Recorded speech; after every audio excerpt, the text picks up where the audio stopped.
In the south of Scotland, there's a river that defines the character of the people. Border folk are known for their independence of spirit, and it's said that they go their own way, rather like the river here, which flows to the heart of border country, the River Teviot. Scotland's rivers are among the country's greatest treasures. The enduring force of their seaward flow has shaped the landscape. Rivers are the life-giving arteries of history. The first people to settle in Scotland used rivers as natural highways. They settled along their banks where towns and cities grew. In this series, I'm celebrating the rich and fruitful relationship between rivers and people, meeting a cast of characters who live along the banks of our great waterways. In this programme, I'm setting off down the River Teviot on a grand tour that weaves a route through the borders.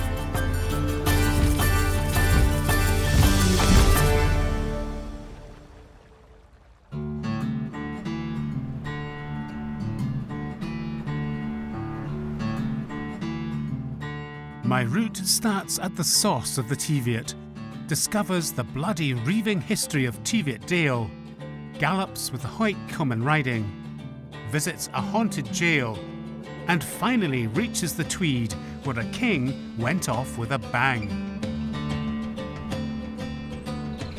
The track I'm following takes me high into the hills of the southern uplands. Well, there's certainly a lot of forest up here. Hundreds of square kilometres of mostly planted spruce. Now, if I can see the wood for the trees, as they say, I might just find what I'm looking for. After struggling across difficult terrain, I emerge into a firebreak and onto open ground. Aha! Now this is it, I think. It says on a plaque here, the Teviot stone, and it's supposed to mark the source of the River Teviot, which flows from here all the way through Teviotdale, joins the River Tweed, crosses the border with England before joining the North Sea about 100 kilometres away. Now that's some distance, so I better get going. Following the course of the baby River Teviot, I leave the trees and enter typical border country. The bare shoulders of hills on either side make a bright moorland where skylarks sing. In this remote and peaceful location, it's hard to imagine the violence and bloodshed that once characterised life in the borders. In the years before the union of the English and Scottish crowns, the borderlands were debatable lands, beyond the writ of either monarch. The power vacuum was filled by powerful families, border clans with names like Elliot, Maxwell, Scott, Kerr, Johnson and Armstrong. These were the infamous border reivers, mounted warriors whose violent way of life was based on cattle rustling. Families like the Armstrongs effectively acted as independent warlords. Commanding hundreds of mounted troops, they raided on either side of the border, plundering, murdering and stealing cattle. In the 16th century, the Armstrong family was one of the most notorious of the reiving clans. Led by Johnny Armstrong, they were a thorn in the side of both Henry VIII of England and especially the young Scottish King James V, who vowed to control his borderlands. The River Teviot and the village of Teviot Head, where I'm going, was the setting for a grisly showdown between the young King James and Johnny Armstrong. In the graveyard of Callanrigg Kirk, I meet up with local historian Bernie Armstrong, who tells me how the teenage King James used violence to pacify the borders. In 1530, when he was 18 years old, he decided to stamp his authority on the borders, which was a fairly lawless land at the time. How did you go about doing that?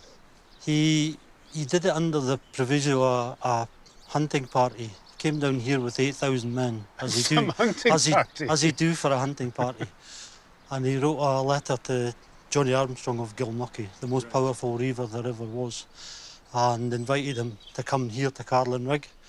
for a day's hunting.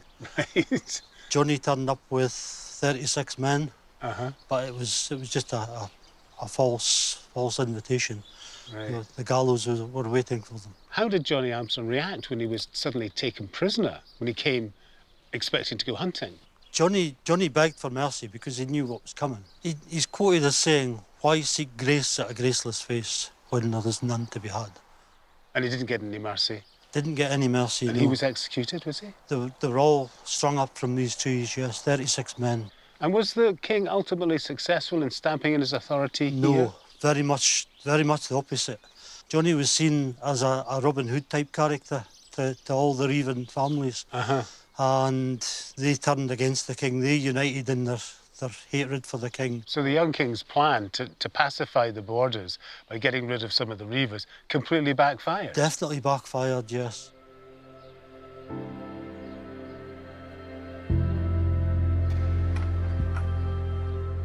In a field just beyond the graveyard, a simple stone marks the place where the bodies of Johnny Armstrong and his men were dumped in a mass grave.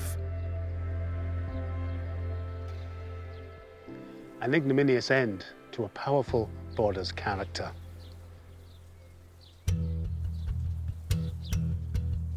Further east along the banks of the River Teviot, my grand tour takes me to another place steeped in borders history. Branksome Tower, once home to the famous Bold Buccleuch, a reiver whose daring exploits against the English earned him the respect of Queen Elizabeth I, who thought him a dashing and charming character. In the grounds of the castle, a group of reiving battle reenactors have set up shop, having recently taken part in a festival to celebrate border reiving traditions. Derek Stewart of the Teviotdale Steel Bonnets shows me the typical weapons and armour of those times. There's the classic steel bonnet, the burgundy helmet, a steel breastplate, a basket-hilted sword that slashes both ways, and the Jedburgh staff, a lance made from the blade of a sword. So imagine you're on horseback, you charge forward like this, and you can stab an opponent like a lance. And if you rode past the person, bring down the blade and... Oh, nasty, yes, on right on the leg. Oh. The opponent with this long blade here. Very effective. Brutal, bloody, Yep. and you say effective. Very effective. And so Very sophisticated about warfare in those days, was there? It's still kind of slash, stab, hack. Hack, hit, run, get away. Having this length, I can prod you at long distance. Right. You can't get me. That's the advantage of all pull weapons. You like wielding this, don't you? It's my favourite weapon. How did you get into this, Derek? Because, I mean, you're obviously very passionate about it, but what drew you to this particular era? It's a very colourful era. You've got lances, you've got swords, you've got muskets and pistols, all the different weapons. Right. And also the fashion. You've got slash tunics, trunk hose, slash jackets, you've got helmets, breastplates, ruffs. It's a very colourful period. Authenticity is important to modern reivers like the Steel Bonnets, which is why they've brought along travelling barber surgeon Peter Little to patch up those nasty but inevitable wounds. Unfortunately, the barber surgeon didn't know very much about anatomy and physiology at this point in time. So it was all learning. Yeah. You know. I mean, did it work? It did to a point, yes. Not everybody died. Not everybody died, no. The wounds that they'd have out there in the field would be lots of stab wounds, obviously, or break wounds, because a lot of the swords weren't sharp. So they could bring down a sword onto the back of the arm or the... And is that the kind of wounds that you expect? Yes, this would be done by either a sword. I'm not saying swords are all that sharp, but a Jedburgh scythe probably would go through you. Nasty slice. So they would just pack that probably with sphagnum moss or something of this nature. But someone, to be honest, no one's going to survive that. No, it would have to come off. And that's why it's been taken off. That's why it's been taken off, yes. So that's the lesser of two evils. A lesser of two evils. Then probably chop it with an axe, a small axe, or even with one of these, which was serrated edge to help cut through tendons. And now what's this? That strange thing you put in there and cauterise a wound, especially a top end of a wound there. So you'd heat that in a fire? Yes, and then red hot? Yeah, sprinkle probably a little bit of gunpowder on there. Really? Yes, and then bring that down on top like that, yeah, until it's sealed. And you get a... The shock would surely kill you. But people had survived these things. Speaking as a medical professional, how would you rate the chances of most of the people that would have been stabbed, wounded and arrayed? I would say perhaps 25% of the people that they nursed in these early days they treated would get over their injury. That's amazing. It was absolutely... Even losing limbs? Even losing limbs, yes, people got over it, yes. Joining me at Branksome Castle is writer and historian Alistair Moffat, who's clear-eyed about the Border reivers. The Borders was essentially a criminal society, particularly in the 16th century. And, you know, swords and spears spoke, and the law was essentially silent. It was run by these powerful families like the Scots, like the Kerrs, like the Elliots, like the Grahams and so on. And loyalty to family was the most important thing. And these folks were thugs. I mean, let's make no mistake about it. So people were living in fear all the time? They lived in fear the whole time, because the word reiver comes from bereaved, which is what we think of when somebody dies. But what it meant was you'd had stuff stolen from you. Being bereaved was stolen. And they invented blackmail, which literally meant black rent. And it was a protection racket. You know, you paid them money and they wouldn't steal your cows. And also the other thing that they did, which I think is important, is that they had very little regard for the border. I mean, people think that the Border reivers was the Scottish families against the English families. Not at all. It was anybody who had something they wanted, they took it. If it was your neighbour or if it was somebody across in Cumberland or Northumberland, that was fine. The border meant nothing to them in that sense. But in another sense, it was important, because if you did pinch cows in Cumberland and you raced across the border, you were in another jurisdiction. Everything changed in 1603, when King James VI of Scotland was crowned James I of the United Kingdom. He now began a campaign to suppress the Border reivers. And he was embarrassed at how lawless, I mean, what kind of king is this? He can't control the Border reivers. This is terrible. So he initiated in 1603 a big police action, which lasted for about 7 or 8 years. And it consisted essentially of rounding up these people, rounding up these reivers, and hanging or drowning or killing most of them. It's a bit like ethnic cleansing in a way. It was. And I mean, along the Teviot, there are what are called murder holes, and they're basically bits of deep water near the bank, and you tie these guys up, hands behind their back, and you shove their head down and hold it still. So those border families that were displaced from the Scottish borders, a lot of them ended up in Northern Ireland, I think, and became the Scots-Irish. That's exactly right. The Scotch-Irish, essentially, it was two hops, you know, one from Scotland to Ulster and then from Ulster to North America. And there's an absolutely fascinating photograph taken at the inauguration of Richard Nixon as President of the United States. And there are 3 men in the photograph. There's Nixon, a border surname. There's Lyndon Johnson, another border surname. And there's Billy Graham, another border surname. Well, just look at those faces. I mean, if you want to see 3 reivers, there they are, all 3 of them. And so the reivers did take over the world, it just took a while. From reiving US presidents, I return to the river and follow it downstream to Hawick, the biggest town in the Borders where local traditions are still thriving. In the centre of town is a celebrated monument with a famous Hawick war cry emblazoned on its pedestal. It says here, 1514, Terry Bus, ye Terry Odin. According to legend, this was the famous war cry of the men from Hawick, known as Tyrries. Terry Bus, ye Terry Odin is said to invoke the old pagan god Odin. It's sung every year at the start of the Hawick Common Riding, a huge event that commemorates the victory of local lads over the English in 1514 in the aftermath of the Battle of Flodden.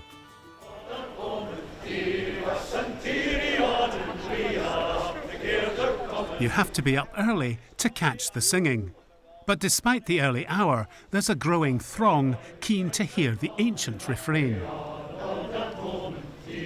After the song, it's time to mount up. The ride-out is led by the cornet and his principals.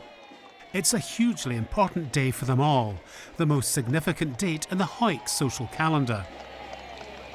John Hogg, a former cornet, gives me an insight into the origins of Hawick's big day. Now, John, what does this event commemorate? Well, in 1513, the Battle of Flodden was going on.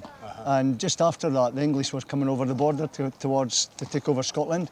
And they had an encampment just outside Hawick at Horns Hole.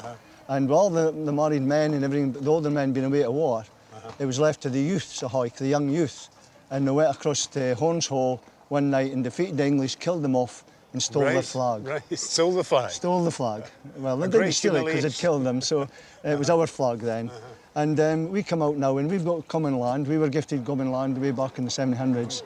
And we take our flag out today to mark the farthest bound to make sure that everything's in good order. So this is a double sort of commemoration, yes, really. It commemorates the victory over the English and secures the common land. Looking after our own common land and just making sure it's in good order. So it's about Hawick's independence in a way and its, identity. That's what's in our songs, Paul. Hawick was ever independent and we look after that and we're proud of that. So we're looking forward to doing that today again. Well, good luck, John. Thanks very much, Paul.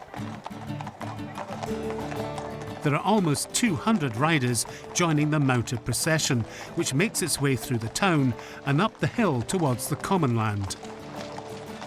Beyond the last house, the horses break into a canter, their hooves making a tremendous racket on the metalled road.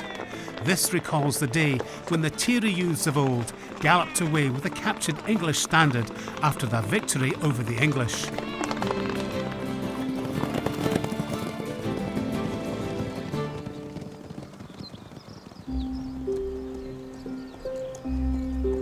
A pause for breath, and it's out into the open countryside.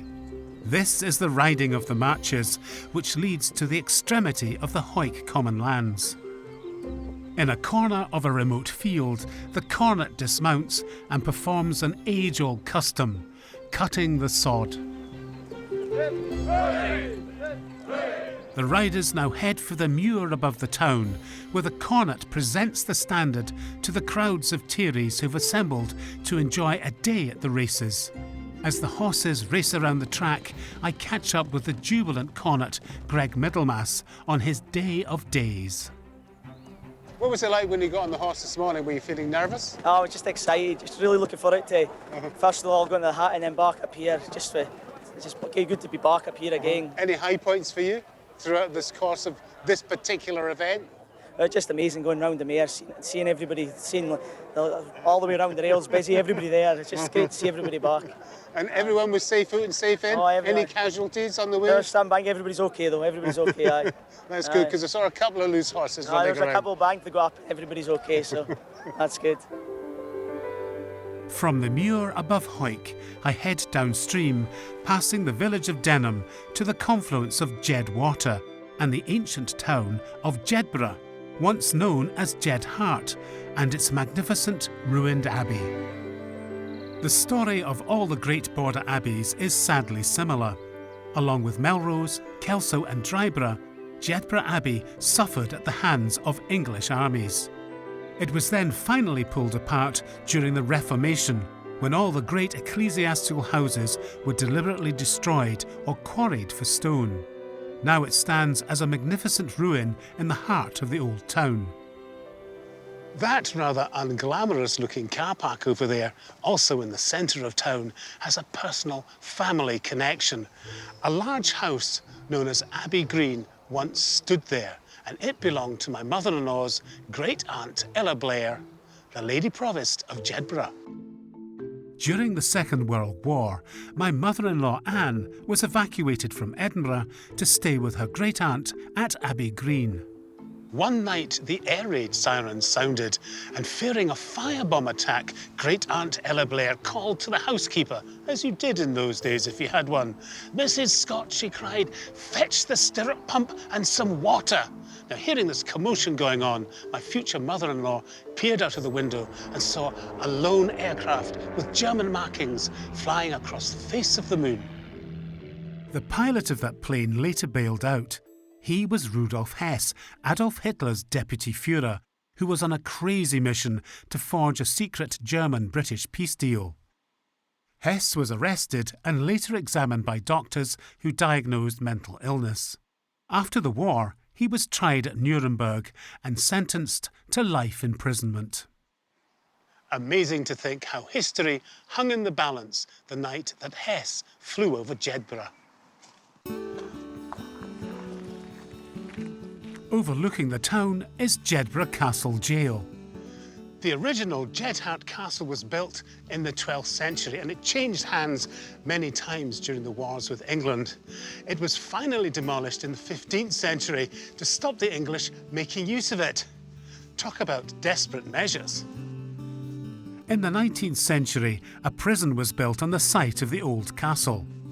Hi, Shona. Hi. That's a muckle great key you've got there. It certainly is. This is the key to open Jedburgh Castle Jail. Well, let's go in, shall we? Jedburgh Jail served the county for 63 years. Run along new principles of order and cleanliness, it was once called the most comfortable jail in Scotland. But it was still a cold, harsh regime. So this is the old cell block It then, is, isn't yeah. Right, so who would have been kept in here? This was the female prisoners and the male debtors block. And what kind of crimes would people have committed to be given a sentence in here? You could have anybody in here, children for stealing turnips from a field, up to Was that actually somebody a who'd crime? murdered. That was a Stealing crime. a turnip You from were a field? stealing somebody else's property. Now, I understand that this place has acquired something of a reputation for hauntings. Now, why would that be? There were hangings here. It's the site of the medieval castle, which was fought over between the English and the Scots. So you've got a lot of history and probably a lot of dead bodies. So it's not surprising to me, and I think that others, that it's sort of grown this haunted reputation.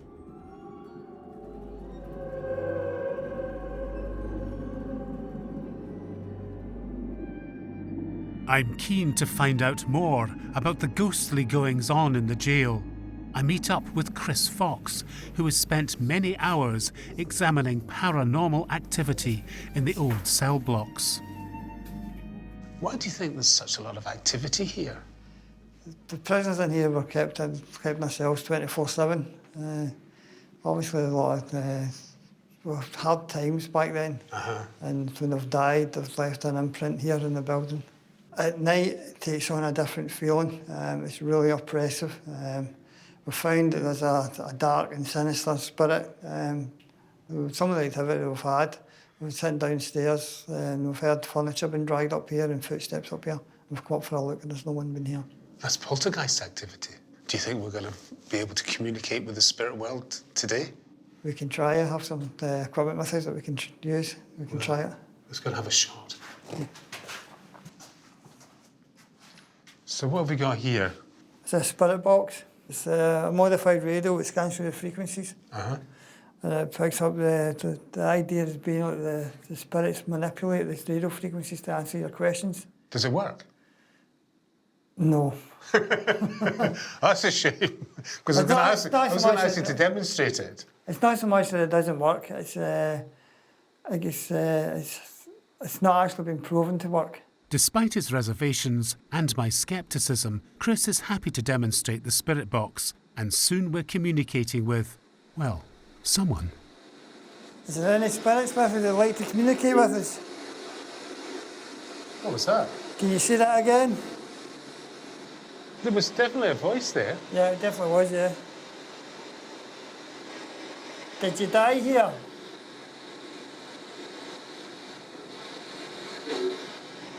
What was... Oh, that was creepy, wasn't it? What was that? I switched it off. No, but I heard something. Did you not hear something? Twice. I heard the word no. But I thought you said this doesn't work, but obviously that was working. Yeah, that's picking up something. Yeah. Ooh, what do you make of it? Yeah, very interesting. To continue our spiritual conversation, Chris now deploys copper dowsing rods, which cross and uncross to answer simple questions. Cross the road if you're a female. It's female. This spirit's female. Look, the rods have crossed.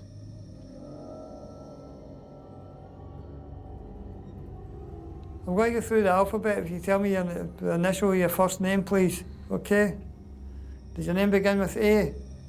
We continue through the alphabet until we reach the letter E. E. Oh, E.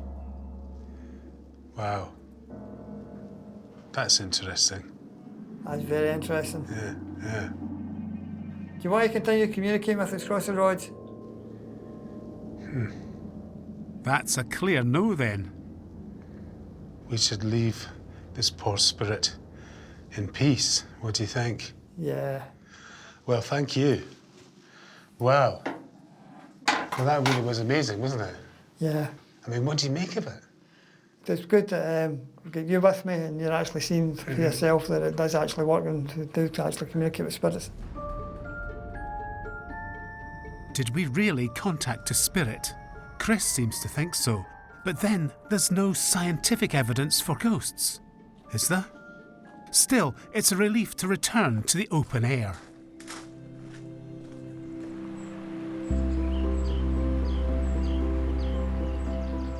Over 30 miles from its source, the river is flowing sedately now through rich farmland as it approaches its confluence with the River Tweed, just a few miles from Jedburgh. On a finger of land separating the two rivers is the once mighty Roxburgh Castle, although today little remains of this once strategically important fortification. Roxburgh Castle was a royal Scottish castle, but it was occupied for many years by the English until James II turned up with a big army in 1460. The Scottish King James, known as Fiery-Faced because of a birthmark, was quick to anger. He also had a passion for the new big things in medieval battles: cannons. Among James's impressive collection of big guns was the mighty and famous Mons Meg, which still glowers over Edinburgh from the battlements of the castle.